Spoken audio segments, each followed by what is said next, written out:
नमस्कार everyone, I am doctor Megha और आज इस वीडियो में मैं बात करूंगी सोरासिस के बारे में। सोरासिस के बारे में और डिटेल में बात करने से पहले या मेरे कुछ बताने से पहले मैं चाहती हूं कि आप एक पेशेंट के और रिजल्ट्स देखें सोरासिस के, जो ऑलमोस्ट 2 मंथ में डेढ़ से 2 महीने उन्होंने ट्रीटमेंट लिया है और उनका सोरासिस सारा ख़त्म है। पेशेंट मेरे पास नहीं आए थे, मेडिसिन मंगाई थी उन्होंने, ट्रीटमेंट मैंने दिया था, प्रिस्क्रिप्शंस मेरी थी, मैनेजमेंट मेरी थी, उन्होंने डाइट फॉलो करा है, मेडिसिन फॉलो करा है और 1.5 से 2 मंथ में उनका सोरासिस बिल्कुल क्लियर है। ना स्कार है, ना फ्लेक्स हैं, ना स्किन झड़ रहा है, कुछ भी नहीं है, एकदम नॉर्मल स्किन है, क्लियर है। तो मैं ये फ़ोटोज़ और वीडियोज़ इसलिए शेयर करती हूँ ताकि सोरासिस पेशेंट जितने भी मेरे पास आते हैं या जितना मैंने देखा है वो बहुत ज़्यादा मेंटली अपसेट होते हैं। मेंटली अपसेट क्यों होते हैं? उन्हें डर होता है जो भी हम अपीयरेंस करते हैं बाहर पब्लिक में कि लोग उन्हें देखेंगे, क्वेश्चन करेंगे कि ये क्या हो रहा है, कौन सी बीमारी है, उनसे भेदभाव करेंगे कि कहीं ये बीमारी उनको ना हो जाए, कहीं उनके छूने से या उनका कोई सामान शेयर करने से उनको ये बीमारी ना लग जाए। और लोग एक एम्बैरेसमेंट फैक्टर आ जाता है, क्योंकि जितने पेशेंट्स से मैंने बात करी है, जहाँ तक उनको जाना है, वो यही बताते हैं कि मेंटली जो टॉर्चर होता है, एक तरह का मेंटल स्ट्रेस बहुत देता है सोरासिस, क्योंकि एक तो इचिंग, बर्निंग, फ्लेक्स झड़ना, इतनी तकलीफ़ में है पेशेंट, जॉइंट पेन भी होता है, प्लस एक सोशल एम्बैरेसमेंट आ जाती है कि पब्लिक अपीयरेंसेस में उनको दिक्कत हो रही है या वो कॉन्फिडेंस नहीं है फेस करने का, वो कवर करके चल रहे हैं अपनी बॉडी को ताकि दिख ना जाए कि वो सोरासिस पेशेंट है। Let me tell you this guys, those who are suffering from psoriasis, you're absolutely normal। आपसे किसी को कोई हार्म नहीं होगा, आपके घर वाले एकदम सुरक्षित हैं, आपके क्लोज वन सुरक्षित हैं, जो भी आपके कांटेक्ट में आते हैं वो सेफ़ है। आप किसी को सोरासिस नहीं देंगे, क्योंकि सोरासिस एक दूसरे से नहीं फैलता, सोरासिस अंदर से ऑटोइम्यून डिसऑर्डर है और अंदर से आता है। So do not worry about psoriasis. और जहाँ तक बात है पब्लिक एम्बैरेसमेंट की, so let me tell you this कि no one is perfect, right? सुना होगा बहुत जगह, कहावत है या कोटेशंस हैं कि नो वन इज़ परफेक्ट। जो परफेक्ट है लोग मेरे जैसे भी हैं, जो डॉक्टर हैं, एकदम नॉर्मल है स्किन वाइज भी, उनमें भी कोई ना कोई क्रिटिक्स लोग ढूंढ लेते हैं, राइट? सो आप में कोई कमी नहीं है और आप अपने आप में पूरे हैं, संपूर्ण हैं, ब्यूटीफुल हैं, हैंडसम हैं। To everyone who is suffering from psoriasis आप बिल्कुल नॉर्मल हैं। सो अपने दिमाग से ये चीज़ें निकाल दो कि आपको सोरासिस है, हो ये क्या हो गया, आपको कुछ नहीं हुआ है, you are absolutely fine. It's just the inflammation of skin cells जो हम ठीक करने में सक्सेसफुल हैं। सो आपको ये यहाँ से स्टेबल होना ज़रूरी है, आपको स्ट्रेस से दूर रहना है और कोशिश करना है कि आप अपने आप को एक्सेप्ट करें और अपनी बीमारी से लड़ें। सो अभी ये बात हुई पेशेंट से रिलेटेड कि पेशेंट्स कैसा फील करते हैं अंदर से, एंड मैं काफ़ी हद तक सोरासिस पेशेंट की सफरिंग जानती हूँ, क्योंकि मैंने इतना से इतना बड़ा सोरासिस भी देखा है पेशेंट में। सो आई नो कि सोरासिस का दर्द क्या है। सो आपको डरने की ज़रूरत नहीं है, घबराने की ज़रूरत नहीं है। इसलिए मैं समय समय पर वीडियोस, फ़ोटो शेयर करती हूँ पेशेंट्स की, ताकि आपका मनोबल बना रहे, आपका कॉन्फिडेंस आए और आप में एक होप आए कि आप अपने सोरासिस को ठीक कर सकते हो। तो आप ये फ़ोटोज़ देखिए और अपना कॉन्फिडेंस बढ़ाइए। और आपको सोरासिस है तो आप नीचे दिए गए नंबर पे इमेजेस भेजिए, मुझसे कॉल पे बात करिए, मेरी टीम से कंसल्ट करिए, मुझसे आके मिलिए और हम सोरासिस का एक परफेक्ट सोल्यूशन देते हैं, ट्रीटमेंट देते हैं विद प्रॉपर गाइडेंस। सो आपको डरने की ज़रूरत नहीं है और हम आपको हमसे कम नहीं समझते हैं। हाँ, आप हमारे जितने ही इक्वल हैं, नॉर्मल हैं।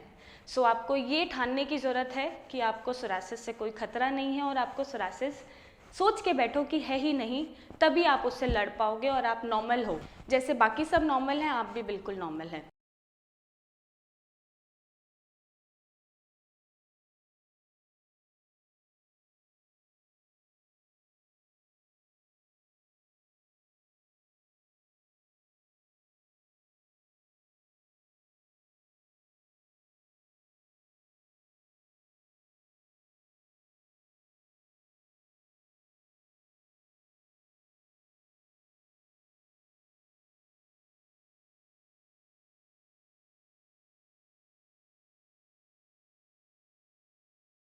सो ये तो बात हुई थोड़ी सी मेंटल सपोर्ट की और आपका थोड़ा सा कॉन्फिडेंस बढ़ाने की, ताकि आप इमेजेस भी देखें और थोड़ा सा अच्छा फील करें कि सोरासिस को बीट करा जा सकता है। सो बीट योर सोरासिस यहाँ से और फिजिकल अपीयरेंस से। नाउ अब सोरासिस के टिप के बारे में बात करेंगे कि पेशेंट जो मुझसे ट्रीटमेंट लेके जा भी चुके हैं और उनको सोरासिस ठीक भी हो गया है, तब भी 1-2 पैचेस आ जाते हैं। पेशेंट ने मुझसे ऐसा पूछा है जो मुझसे ट्रीटमेंट लेके गए हैं, और बाकियों के ट्रीटमेंट में भी सोरासिस जो सालों से ट्रीटमेंट ले रहे हैं, स्टेरॉइडल ले रहे हैं, फोटोथेरेपी ले रहे हैं, इंजेक्शंस ले रहे हैं, उनमें भी सोरासिस क्यों आ जाता है। I tell you this. पहले हम बात करेंगे औरों के ट्रीटमेंट की, कि अगर आप स्टेरॉइडल थेरेपी पे हैं तो एज़ यू नो स्टेरॉइड सिर्फ सप्रेस करते हैं, सप्रेशंस देते हैं। इंजेक्शन सिर्फ सप्रेस करेंगे, बीमारी को अंदर दबा देंगे। जैसे ही आप उन्हें छोड़ेंगे, आपकी बॉडी में सोरासिस एग्रावेटेड होकर बढ़कर आएगा, क्योंकि वो स्टेरॉइडल है। स्टेरॉइड्स का काम ही यही है, सप्रेशंस, और साथ में आपके जॉइंट्स, लिवर, किडनी डिस्ट्रॉय। सो जहाँ अगर लोगों ने स्टेरॉइडल ट्रीटमेंट लिया भी है अच्छी जगह से या एलोपैथिक ट्रीटमेंट लिया है, तो वहाँ पर डॉक्टर्स करते होंगे, उन्हें पता होगा कि आपका हर 2 मंथ्स में या 1 मंथ में रूटीन चेकअप कराएंगे कि KFT किडनी के लेवल सही है या नहीं, लिवर के लेवल सही है या नहीं, क्रिएटिनिन तो नहीं बढ़ा, लिवर हार्म तो नहीं हुआ, बिलीरुबिन तो नहीं बढ़ा। सो वो देखते हैं कि स्टेरॉइड का कोई इफेक्ट तो नहीं है। जैसे ही उन्हें लगता है कि किडनी, लिवर थोड़ा खतरे में है, और वो ट्रीटमेंट देने से मना कर देते हैं कि अब हम इंजेक्शंस नहीं देंगे, अब हम स्टेरॉइड नहीं देंगे, अब हम मीथोट्रेक्सेट नहीं देंगे। ऐसे में आपको क्या करना है, आपको हमारा ट्रीटमेंट लेना है, और हमारे ट्रीटमेंट में कोई स्टेरॉइड नहीं है, नेचुरल ट्रीटमेंट है, कोई साइड इफ़ेक्ट नहीं है, कोई हार्म नहीं है। सो सही ट्रीटमेंट चूज़ करना है विद प्रॉपर गाइडेंस। नाउ अब जो मुझसे ट्रीटमेंट लेके गए भी हैं पेशेंट, 1-2 पैचेस अगर आ भी जाते हैं ट्रीटमेंट ख़त्म होने के बाद, I tell you the reason कि वो क्यों आते हैं, या अगर आपका मुझसे ट्रीटमेंट चल रहा है तो आगे जाके कभी सोरासिस आएगा नहीं आएगा, I tell you the reason वो क्यों आ सकता है या क्यों आएगा। फर्स्टली, कभी आपका पेट खराब नहीं होना चाहिए, कभी आपको कोलाइटिस नहीं होना चाहिए, दैट मीन्स आपके स्टूल में स्टिकीनेस नहीं आनी चाहिए, चिपचिपापन नहीं आना चाहिए, म्यूकस नहीं आना चाहिए। जब भी पेट डिस्टर्ब होगा, हो सकता है चांसेस कि सोरासिस के 1-2 पैच आपको दिख जाए। सेकेंडली, अगर आपकी कोई सर्जरी हुई है, कोई भी XYZ, कोई ट्रांसप्लांट हुआ है, नी ट्रांसप्लांट हुआ है, नी रिप्लेसमेंट हुआ है, या कोई हार्ट सर्जरी हुई है, कोई एक्सीडेंटल सर्जरी हुई है सपोज, सो उस केसेस में इतने स्टीरॉइड्स, एंटीबायोटिक, पेन किलर्स चलते हैं, ऐसे केसेस में सोरासिस आने के चांसेस होते हैं 1-2 पैचेस। नेक्स्ट, अगर आप डाइट, अगर आपको पता है कि हाँ जी मुझे मशरूम से एलर्जी है, तब भी आप मशरूम खा रहे हैं तो सोरासिस आएगा। अगर आपको पता है कि मुझे टमाटर खाने से पैचेस निकल जाते हैं और सोरासिस थोड़ा सा आ जाता है, तो ऑब्वियसली सोरासिस आएगा, क्योंकि आपको पता है कि आपको पर्टिकुलर फूड से एलर्जी है और तब भी आप वो चीज़ कर रहे हैं, तो ऑब्वियसली आएगा, दैट्स कॉमन सेंस। सो ऐसी चीज़ों से आपको बचना है। जब पता है कि एक पर्टिकुलर चीज़ जो टॉलरेट नहीं हो रही, जो एसिमिलेट नहीं हो रही बॉडी में, आप वो तब भी करेंगे just for the sake of taste, तो सोरासिस आएगा। तो आप अपनी बॉडी को देखिए, अपने इम्यून सिस्टम को देखिए। टेस्ट चलते रहते हैं, टेस्ट प्रोलॉन्ग्ड नहीं रहेंगे, टेस्ट से कुछ नहीं होगा, ये सिर्फ टेस्ट की बात है। अब अगर आपकी बॉडी स्वस्थ है और आप सही हैं तो सब सही है, फॉरगेट अबाउट टेस्ट। अगर आपको पता है कि किसी पर्टिकुलर चीज़ से आपको एलर्जी है, फूड से एलर्जी है, सो मेरी ये रिक्वेस्ट है कि आप वो फूड या वो पर्टिकुलर चीज़ ना लें।